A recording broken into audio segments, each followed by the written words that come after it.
You're listening to the Night Stalker Rescue. Episode 3.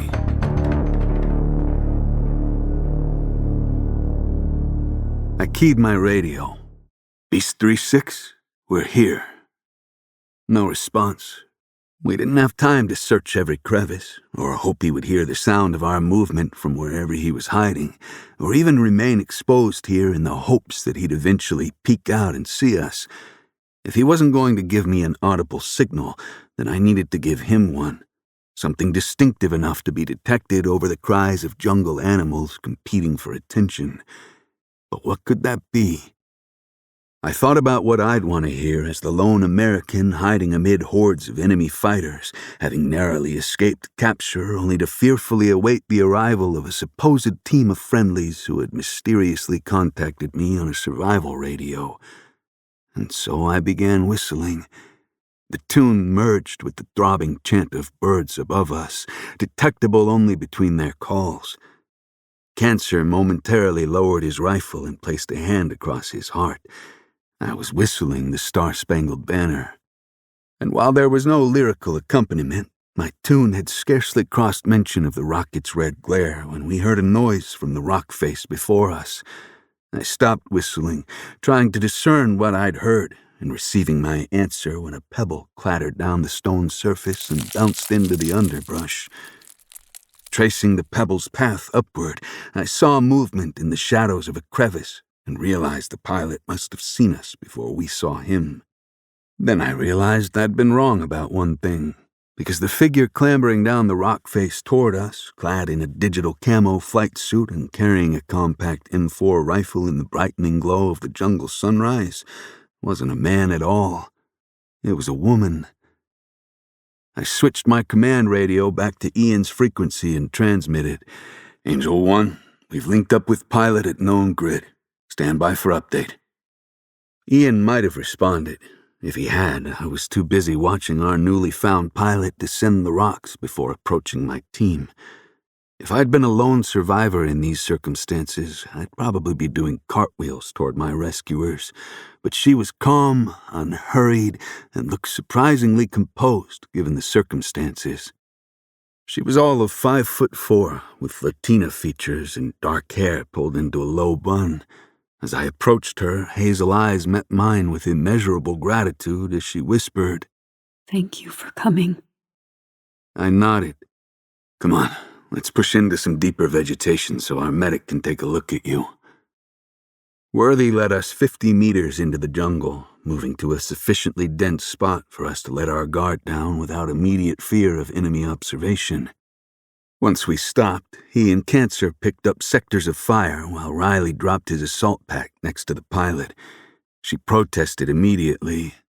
"I'm fine, really." Do I tell you how to fly helicopters? Riley asked. I'm a medic. You were in a crash and you're in shock, or at least you should be. Let me take a look. He checked her pupils, then had her watch his finger as he moved it left and right. Satisfied, he moved on to assess her for broken bones. His probing elicited a hiss of pain when he touched her left arm. Riley frowned. Let's see it, tough guy. She took off her survival harness, outfitted with aid and equipment pouches for just such an evasion scenario, and then unzipped her flight suit and pulled it down over her shoulder. The sleeve of her t-shirt was soaked in blood, and Riley delicately lifted it to expose her slim tricep mottled in ugly purple bruising, the skin gashed apart. Kasper looked over his shoulder at the wound, and unable to help himself, paraphrased the Predator quote. She ain't got time to bleed. Shouldn't you be pulling security? Riley hissed. Kasper looked away, and Riley continued speaking to the pilot. Bones intact, so that's something. Just a nasty flesh wound I need to patch up. He began retrieving supplies to disinfect and dress her injury, then stopped himself and added suavely, Name's Riley, by the way. The things about combat you can't make up, I thought. Not a downed helo or an injured pilot or marauding enemy forces could keep Riley from flirting. But the pilot took no offense, seeming too relieved at the sight of Americans to mind. "Josephine," she said. CW3, Josephine Moreno. Where are the rest of your guys? You're looking at it, Riley said, pointing to each of us in turn. David, Worthy, Cancer. Just the four of us. You make our fifth man. Woman. Well, you know what, I cut him off. We saw the rocket volley from up on the ridge. I'm glad you're okay. Josephine shook her head slightly, her eyes going unfocused. They got a lucky hit to our tail rotor. We auto-rotated our bird down, but the tree flipped us sideways. The impact killed my pilot in command, and his body was pinned in the wreckage.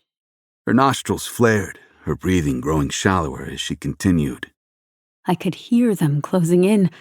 I made the decision to run. I zeroed out the radios, took my rifle, and... You did the right thing. I placed a reassuring hand on her uninjured shoulder. Every national asset is in motion to recover your pilot in command. Whatever you were doing flying a little bird over Holo Island, I'm guessing you completed your mission by the time your bird got hit. She said nothing in response to this, which didn't come as a surprise. Night Stalker aircraft usually flew in pairs, so whatever she was doing had been extremely discreet and thus highly classified.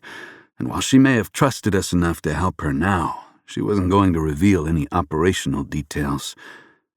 So, I continued, all we need to worry about now is getting you to the coast. Now she looked at me with suspicion. There weren't supposed to be any blue forces on the island. What are you people doing here?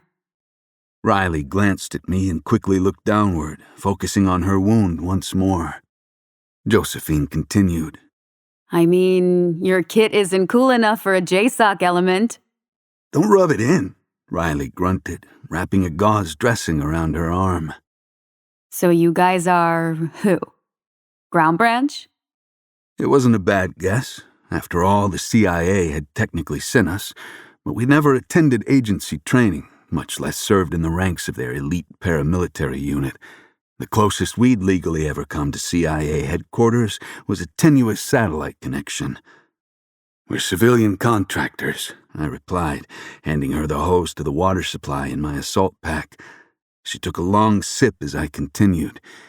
We were conducting a routine island survey. Josephine handed the hose back to me, and I began sipping water as she regarded me with a deadpan stare as if I was severely insulting her intelligence, which, of course, I was. Contractors, she repeated. Sure. But she didn't press the issue, realizing the same thing I did. Now we were even. She hadn't divulged her mission, and we hadn't divulged ours. Quid pro quo for the circumstances, and we both accepted that fact, as well as the shared reality that the only thing we needed to concern ourselves with was making it to the beach before Abu Sayyaf turned us into 5 propaganda victories whose new standing height ended at the shoulders. What's your battle roster? I asked her, referring to the universal military identification for use over the radio, the first 2 letters of last name paired with the last 4 digits of social security number. MO2375. I keyed my radio. Angel 1, we have linked up with pilot. Battle roster MO2375. No major injuries. Currently 50 meters west of previous location. Request status of rescue forces. Ian responded at once. Nearest carrier strike group with those assets is in the South China Sea. They dispatched their Marine Expeditionary Unit in Ospreys as soon as the shoot-down occurred. They're 2 hours out. I winced. We didn't have that kind of time. He continued. The smaller amphibious group off your north shore has helos standing by, ready to air-land in a clearing or drop a deep jungle penetrator through the canopy to hoist up the pilot, and they'll support that effort with helos, flying false extractions on different parts of the island to divert the enemy forces. This prospect was only slightly more appetizing than waiting, but still unfeasible given the volume of fighters here. They'd be drawn to an approaching helicopter like moths to a flame, and whether that bird was ours or a different one supporting the effort, one or more Americans wouldn't survive the outcome. Khalil had probably been stockpiling rockets for months to bring down a U.S. helicopter, and there was no way he'd blown his entire wad the night before. The ground-to-air threat on this island was simply too great. Riley must have been thinking the same thing, because he paused his treatment to make eye contact and shake his head slowly. Kasper looked over his shoulder and whispered, "No way, David. We head for the beach. Fast. These Abu Sayyaf fuckers ain't gonna let us waltz to a landing zone or let a helicopter hover for 10 seconds without hitting it with everything they got. We leave by boat or we don't leave at all." I reluctantly transmitted to Ian. "Negative. It's way too hot down here to wait. Or call in a bird. We're going to break north for the coast. Request naval assets to loiter offshore for pickup." "You got it, brother. Stay safe." Riley finished dressing Josephine's wound, and she zipped up her flight suit as we gave her a water bladder and a few energy bars to eat on the move. I addressed the team with a concise mission statement. "We're pushing to the north coast. Stay tight, stay quiet, and I can't stress this enough, don't get shot." The jungle seemed to grow hotter by the minute as we patrolled northward through choking levels of humidity. The heat didn't seem to bother the birds and insects whose daylight calls were every bit as loud as the nighttime creatures they replaced, and while they shielded the sound of our movement, they would also keep us from detecting all but the loudest approaching enemy until it was too late. Unlike our near compromise the night before, we could no longer rely upon the cloak of darkness to help us evade overwhelming enemy forces. Worthy remained on point, followed by me, then Josephine in the dead center of our file. Riley was behind her, and Kasper brought up the rear of our formation. I glanced behind me, making sure we weren't moving too quickly for Josephine, and immediately realized that wasn't going to be a problem. She looked like a new private with her M4 rifle, unaccustomed to ground patrolling, but staying vigilant and keeping pace as well as any of us. I could tell she was pushing through the pain of the flesh wound on her arm, but her expression was resolute, jaw set in determination as she returned my gaze with a questioning shrug, as if to ask, "What the hell are you looking at?" I returned my eyes forward with a smile. We wouldn't be able to lose her if we tried, I thought. Even if we were compromised and broke into a run, she'd stick right with us out of sheer grit. But I desperately hoped that wouldn't happen. Now that we'd recovered Josephine, avoiding enemy contact was more critical than ever. The Abu Sayyaf fighters were still searching a huge radius around the crash site, unsure of which way she'd run. But if we compromised our position, Khalil Nuruddin would send every jihadist shithead on the island straight to us. He knew as well as we did that the clock was ticking on our rescue. The U.S. didn't fuck around when a service member was down behind enemy lines. They were currently sending every air, land, and sea asset screaming toward this island. Khalil would do everything in his power to capture a living U.S. pilot in the interests of beheading her for a propaganda film before anyone could save her. And if he rolled up an extra 4 Americans in the process, so much the better. Worthy halted the formation, taking a knee and waving me forward. I approached him to see the ground ahead turn from scrub brush to exposed roots and vines, their masses intertwined in dense formations that vanished beneath the gently rippling olive-colored surface of a wide stream. The stream was about 30 feet wide, flowing briskly as it curved around our current location. We were at a bend in the stream. Not much of one, but a bend nonetheless, and probably the best we'd be able to manage in limiting our exposure during the now necessary crossing. Worthy whispered, "Think this spot is good enough?" Obviously, I'd prefer a tighter bend in the stream, but we can't risk the exposure of searching for one even if we had the time, which we don't. I keyed my mic and said, "Stream crossing. Bring Josephine up here and let's get this over with." The other 3 advanced to Worthy and me, kneeling for a quick huddle. I asked, "Can you swim, Josephine?" You kidding me right now? She replied, looking insulted. I'm a Dunker Jedi. The Dunker was more formally referred to as underwater egress training, where air crews boarded a simulated helicopter that was inverted and submerged in a pool for them to find their way out of underwater. The Night Stalkers trained to do this in a blackout as well, which I supposed qualified Josephine to conduct the daylight stream crossing. Fair enough, I allowed, considering my next words carefully. In a traditional stream crossing, we'd send an advanced force across to establish far side security, then funnel everyone else toward them.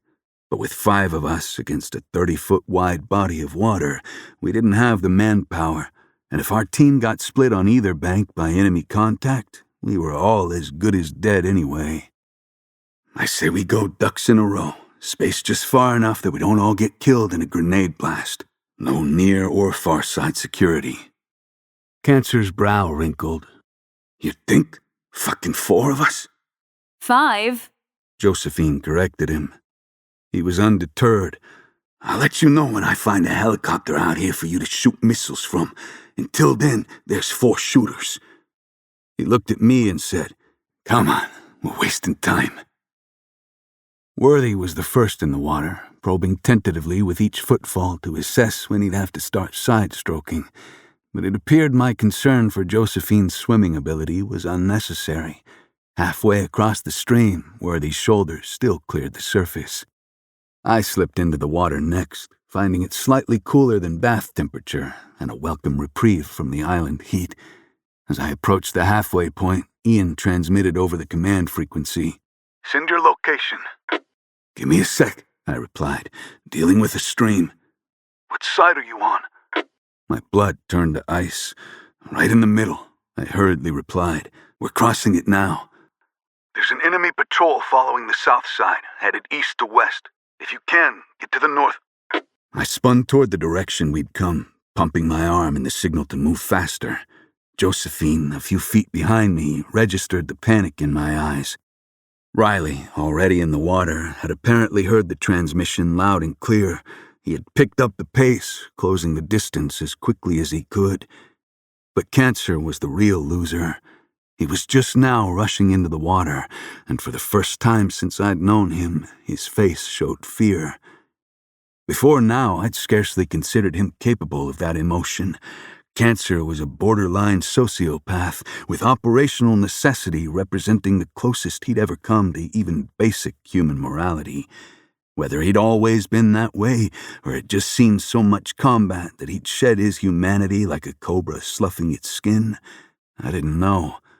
And the fact that this man was now wild-eyed with terror scared me more than Ian's radio transmission, because a report of enemy movement wasn't enough to raise the hackles on a man like Cancer, nor was the prospect of his own end enough to trouble him. Instead, he must have sensed something, if not heard or seen it, that made him realize death was bearing down on all of us. And by the time I turned forward, increasing my own rate of speed as much as I could manage in the swiftly flowing water, I saw that Worthy was no longer headed toward the opposite bank.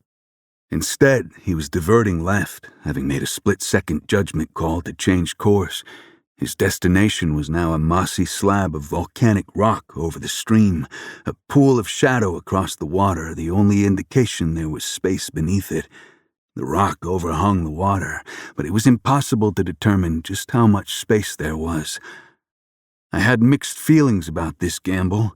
On one hand, we'd reach the rock overhang faster than we could feasibly clamber up the opposite bank and disappear into the vegetation. On the other hand, we could fight far more effectively on land, and we didn't know how much space was under that rock and whether some or all of us could fit. But I'd chosen Worthy as our point man, and now we were committed to his choice. We'd succeed or fail together, and no sooner had Worthy reached the shadow beneath the overhang than he spun in place, aiming his dripping rifle above the water to cover our movement. I paddled hard toward him, arriving into the shadow to find little more than a hollowed-out scrape of mud beneath my boots, the space requiring me to kneel with my head pressed against the rock surface.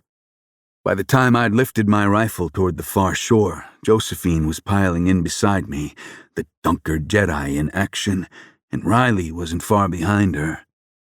The only other movement I could make out was Cancer, who plowed across the water with his head turned away from us, keeping his view locked onto the southeast side of the stream where Ian had reported the enemy patrol.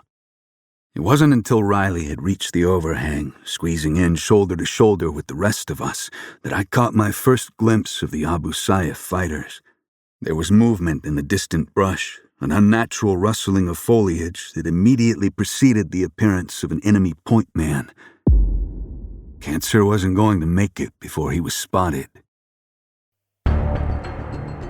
The Night Stalker Rescue is a production of Fathom Curve Media. Written by Jason Kasper, performed by Justin Price and Tara Novi. Sound design by Darren Bowling. Casting and original recording by Audio Sorceress. Produced by Andrew Watts for Fathom Curve Media, an imprint of Severn River Publishing.